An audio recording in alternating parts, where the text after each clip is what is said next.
To Sid in Madrid and switch the focus to Real Madrid. We were all caught a little unawares by the Romelu Lukaku developments. I imagine the Merengues and one Alvaro Morata were caught a little unawares by the development too.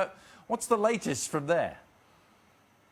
Yeah, as you say, that they weren't anticipating that. That said, there was a meeting at the Bernabeu earlier in the week between Alvaro Morata's father, his agent, and Real Madrid to try and force the deal through, to try and get it done. They were aware of the fact that Manchester United and Real Madrid still had not met on a price. They still weren't agreeing a fee. And they always knew, all the way along Alvaro Morata's camp, that they could agree a deal with Manchester United. They could set everything up, but they needed the two clubs to come to reach that deal, and it didn't happen. Now, they I think, have been caught out by this. I think they anticipated that there were problems brewing, that this needed to be brought to a head, and it hasn't happened. And this, I think, the assumption now will be that this ends any chance of Alvaro Morata going to Manchester United. I must admit, there's a little bit of me that wonders, is there still a chance that they actually buy both of them? But I don't think it's very likely. I was intrigued as well, listening to Mark talk about how Lukaku was always Manchester United's first choice, because they've gone a very long way down the road with Alvaro Morata. If this was effectively a smokescreen, or at least only an alternative to their other signing, my feeling intuitively is certainly from Morata's point of view that they thought there was a good chance of this, but they knew that Real Madrid weren't going to drop on the price. And ultimately, I suppose, United, pushed by the need to get on with pre-season training, pushed by the need to have their squad ready for that moment, have decided to go elsewhere. And Sid, does that leave Chelsea as the logical destination for Morata and his, the man who admires him very much, Antonio Conte, perhaps being his boss? Mm. Well, look, on the face of it, yes, 100% it leaves Chelsea as the logical outcome. Obviously, the other outcome at the moment, and let's see if other clubs emerge, is that he stays at Real Madrid, which is not what he wants to do, because he doesn't entirely believe those promises, if you like, that he'll play a key part. This season, he's got a better goals per minute ratio than anyone else. He's played over 40 games across the course of the season. But here's the key statistic for you. From the last 16 stage of the Champions League onwards, all the way through to the final, he only played 25 minutes. And Morata feels, at his age, at 24, that he needs to take that big step now, that he hasn't quite done it. And this was the opportunity to go to Manchester United. Now, earlier in the spring, he thought that his obvious next destination was Chelsea. There was a slight sense of surprise in the Morata camp, I think, that Chelsea hadn't come in with a big bid, presumably because they'd focused all of their attention on Lukaku, because Antonio Conte's long-term future perhaps is not entirely tied down at Chelsea. And there was a sense that it's a bit odd that this hasn't kind of been forced through, that they haven't followed up with that interest that was there. Because, as you say, Conte, a big admirer of Morata, has tried to bring him in twice, and without working with him either time. Brought him in at Juventus and then moved on. Tried to bring him in at Chelsea last summer, and it didn't happen. They thought that might happen this time, but then all of the focus had gone into Manchester United. The good news, I suppose, from Morata's point of view, and possibly even from Real Madrid, if ultimately they do want the money from Morata, is that it's only early July. There's still plenty of time to go. We've got almost 2 months for this to be resolved, to try and find an alternative. And given that Lukaku's out the window now for Chelsea, unless, of course, they can match United and beat them to him still, then you would say that Morata makes sense. That's not to say it will happen, but it certainly makes sense. Ali, what's your take if the dominoes all fall the way it looks like they're going to? The first thing is that Alvaro Morata needs to leave Real Madrid. He's reached the point of his career where he has to be playing. At 24 years old, the career of a player, to maximize your earning potential, your potential as a player, you start getting to the point to where you have to get repetition. So sitting behind somebody else at Real Madrid, as prestigious a club as it is, you need to find an opportunity elsewhere. And if that's the case, well, it makes all the sense in the world for Alvaro Morata to go to Chelsea. Of course, this is all dependent upon Romelu Lukaku being finalized to Manchester United. A talented player that gives you multiple opportunities and multiple options in the attacking half, because he's got movement, he's got the skill to finish his chances. He's a guy that can provide you the hold-up play. Morata is the potential, because you haven't seen it happen in the Premier League, and you haven't seen it happen throughout the course of a whole season. But he is the full package if you believe that he can provide something special for you. I think with Conte having Morata at Juve, he knows the system. He knows the system that Conte wants to play at Chelsea. I think that Chelsea fans, and I think the manager, Conte, will be licking his lips if he can get Morata, because you see the type of goals that he can score. He can score all types of goals. He's great upstairs. He holds it up well. He can run the channels if you want him to. He's a classic modern-day number 9 in my view. And it keeps you playing. You know, when you're being high press, you can play beyond the high press, and it gets you out. I think he's a terrific player. Good fit for Chelsea, potentially, Absolutely. Stevie? Listen, I think Chelsea... A better fit than Lukaku, would Absolutely. Chelsea are going to end up actually coming out okay on this if they'd get Morata. Yeah. For me, listen, there's a couple of things that Lukaku has, Morata doesn't, and that is just power and strength. And a proven... I'll have a football player over that every day of the And a proven week. Premier League goal-scoring record. Lukaku has that. Well, Morata doesn't yet. Well, he's got a proven goal-scoring record with a team that aren't under severe pressure week in and week out. But he hasn't been the main man yet, has he? at a Well, club? because he's had a few decent players in front of him at Real Madrid. Right. Yeah, But, I mean, look, when he played at Juventus, he's exactly what Conte wanted. He was that outball. And when was it Tevez bouncing around him and Mandzukic, but they were very, very decent. I think this is if Chelsea can get him, I think the Chelsea fans, they will be very, very happy. ESPN FC on the campus of UCLA for what is day 2 of Real Madrid's pre-season training camp here, day 2 of 10 in a row, and I can tell you already there's been a significant spike, a real uptick in media presence here, a lot of journalists arriving from Madrid, and one player they've been talking about a lot to me has been Alvaro Morata, of course, behind me going through his routines, so heavily linked just a week or so ago with Manchester United, who are training just 200 yards away on an opposite field. Of course, that link has cooled down with the acquisition of Romelu Lukaku. Interestingly, the word out of Madrid is it's Morata they want, not the money. That's the official line from Real Madrid, that they are much keener on keeping Morata. They value him very much. Of course, Morata has expressed a desire to be the #1 striker elsewhere. When pushed, it seems as though the figure of 100 million euros is going to be the minimum required for Real Madrid to let Morata go. The question is, will Chelsea meet that valuation? They are some way off that at the moment, and that's perhaps why the name of Aubameyang has started to surface so strongly. It seems as though Alvaro Morata may be the transfer saga that gets drawn out into one of those summer-long affairs we've seen so much of in recent seasons. That remains to be seen. We will continue to keep you updated here on the campus of UCLA.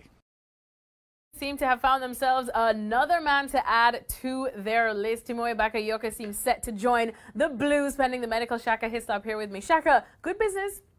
I think so. And Bakayoko certainly come to the fore with Monaco. You see his talents. I think it'll be the perfect counter to N'Golo Kante. I think very similar in their style. Bakayoko not as good defensively. Kante not as good in terms of precision of pass and his own passing range. But I think those two will work exceptionally well together. Now, the question is, how does that play into Nemanja Matic? Exactly. And what you lose or what you gain? Again, I think you gain a better defensive midfielder. But I think in Bakayoko, you don't necessarily get the goals, though they have similar stats, or the range of goals that you get from Nemanja Matic when needed, as needed. Now, so this means, more of a focus on their front three, front five, as it were, for Chelsea, which I don't think is beyond them, certainly not with the players that they currently have on their books. So, Matic, should he start looking elsewhere? Without question. And the rumour is that he's already out on Yes. his own, training alone. I also don't think that there'll be any shortage of clubs interested in Quality. signature of Nemanja Matic. Matic is an exceptional midfielder, and let's not forget that here. Maybe not to Conte's liking, but again, no question, a player of his qualities, there'll be no shortage of takers. All right, thanks so much, Shaka Hislop. So a new start for Bakayoko at Chelsea, whereas it looks like Nemanja Matic is on his way out. With Chelsea, shall we? Juliana, you mentioned it before. There's been so many rumours about internal conflicts between Antonio Conte and the board with regards to the signings that he wanted that haven't been brought in. What's going on? It's not something new. That's the problem, and that's why I think Antonio Conte is starting to get really frustrated, because last summer, for his first summer at the club, it was already the case. The players he wanted never arrived, and when David Luiz signed on the last day of the transfer window in August, it was before that Koulibaly from Napoli didn't sign, because Bonucci from Juventus didn't sign. They couldn't get him or couldn't get them either. But they were the first two options. In January, similar, he wanted Llorente from Swansea. They didn't make it. And again, this summer is the same. He wants Timo Bakayoko from Monaco, and he's dragging on and dragging on and dragging on. He wanted Lukaku, he's not getting him. He's getting Antonio Rudiger from Roma. But again, that was not his first choice. He wanted Bonucci or Koulibaly before him as well. They were all too expensive, or the club. And Marina Granovskaya, who is the main person at Chelsea who is doing transfer business, didn't seem to think that they were better choices than Rudiger, for example. So I think there's a lot of tension there between people at the club like Granovskaya doing the deals and Antonio Conte, who want to see other players coming at the club. You mentioned there, Julian, of course, Antonio Rudiger confirmed this weekend as a Chelsea player. He's come over from 2 seasons with Roma in Serie A. Do you rate him? Is he a good signing? I do. I think he's very versatile. That's what Conte will like. He can play in a 3 at the back, for example, as a right-hand side centre-half. He can play as a right-back as well in the back 4, or again, in the back 4 as a centre-half as well. I think he's a very clever player. He's a strong player. He's got a good right foot. He fits the bill, but again, I don't think he was the first choice for Conte, and Conte would be happy with him because they worked hard on that deal. But again, that's not the players he wanted first. A bit awkward with Chelsea about to regroup for pre-season, Ian, because of course Diego Costa, as it stands, is still a Chelsea player, but we know that infamous text message was sent from Conte saying thank you very much, but we won't need you anymore. This is going to be a bit strange for Chelsea, especially considering that looks like, certainly, they missed out on the Lukaku deal. Well, I think any day now we're going to hear from Chelsea that it was all a terrible misunderstanding. This that old chestnut. Yes, that's right. It's going to sort of disappear from history because they might need Diego Costa after all. But the word is he's probably going to go to Atletico Madrid, even though he probably couldn't play for them, and they'd have to loan him out again. But I don't know with that. Maybe we'll see Chelsea, if they are going to miss out on Lukaku, maybe they will now step in and go for Alvaro Morata, who, of course, United were going to sign. And, of course, Conte knows Morata very well from his time at Juventus. Yeah, you'd think of the names, boys, that are doing the rounds with regards to strikers. You've got Aubameyang, Belotti and Morata, haven't you? Like Chelsea, in theory, should have the pick of those 3. They've got the money. And if the pick of those 3 would be Alvaro Morata. In your opinion? Yes, if I'm making the choice, because I'm thinking of potential, I'm thinking what's the future lies ahead, the age of the player, the productivity, what I think this guy can be for me. I think Alvaro Morata, of those 3, is the guy that I would go after. If I'm Chelsea and I'm struggling and now it feels like things are getting away from me, that's a player that I push all the chips in with. Why not Aubameyang? Why not the top goal scorer in the Bundesliga last season? There is a reason as to why so many people have walked away from Aubameyang, where he seemed to be the hot commodity, the hot property, and somehow he kind of fell off the radar. And PSG doesn't want him anymore, and this team doesn't want him anymore. And even a guy like Jurgen Klopp that has had him at Borussia Dortmund, there is no conversation of that going on. So it's people that have worked with him are saying, we don't want him. There's got to be something else that we're not privy to. So I don't want him either. Look, there's a couple of things. I think Aubameyang is perfectly suited to how Dortmund plays. Fast, on the counter-attack, running at defences. If you play with one of the big boys and all of a sudden you find yourself in the box, kind of crowded out, I'm not sure that suits his style of game as well. But I think the issue with both Aubameyang and Belotti over Morata is just the price tag. Between what Dortmund and Torino are asking or are insisting on, I'm not sure that you get it's a bigger gamble. Whereas Morata and as Ian rightly points out, Conte knows Morata from his time, a more reasonable price and a striker that I think you have a little bit more faith in, given that price. Out of those 3, which one are you having, Ian, if you had the choice at Chelsea? I think, just as Shaka was saying, I think Morata would be the player to go for. Diego Costa dragging his heels at Chelsea about moving on, maybe holding up their plans to bring in Romelu Lukaku. Do you give that much credence, Steve? Yeah, I think, to be honest with you, I think a lot of this is Chelsea's own making. Initially, I didn't believe that Conte had sent a message to Costa saying there's no future here, because that's not how you go about it when you're a coach. You know, you have to, whether it's the group or whether it's individuals, you have to look at them face to face and tell them how it is. And so this is all coming back, I think, now to bite them in the backside. You know, he's not playing ball. it's a slap in the face. You've just won the Premier League title for your club and your manager, and he just sends you a message and says, thanks very much, but on your way. I am not shocked he's digging his heels in. And going forward then, is there a resolution that doesn't involve waiting 6 months and flogging him to Atletico Madrid when their ban is lifted? I think that by the sounds of it, the resolution is to make sure that he goes to Atletico Madrid. There doesn't seem to be any other team he's interested in. He still has 2 years on his deal, what, 150 grand a week, so he doesn't have to go anywhere. This is all for me and Chelsea's doorstep. They know the parameters, they know what he wants, and in my opinion, this is their fault. They've put themselves in this position where he holds all the cards. So basically, 6 months of paying him, it shouldn't hold up the deal for Lukaku though, right? No, it shouldn't. I mean, why should it? They're guaranteed to be getting a certain amount in for Costa. They know how much they're going to have to pay for Lukaku. I don't see why they can't just go ahead and do it.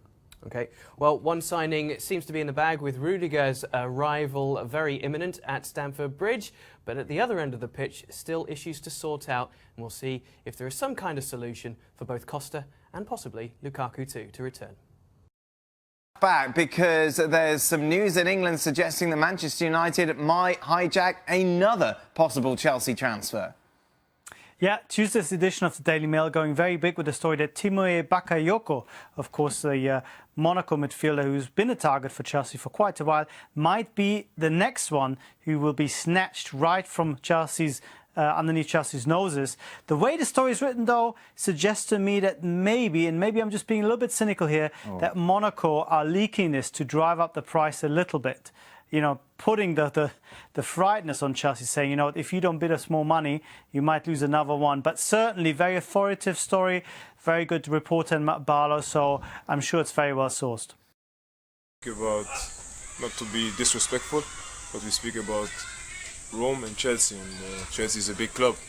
Roma is a big club too in Italy, but I think Chelsea is a different level, and yeah, and of course for me the most reason was the coach, Antonio Conte. He's a fantastic coach because he improved a lot of players, like last season, Alonso or Moses. They played great season, and yes, that's why I said I want to be part of that.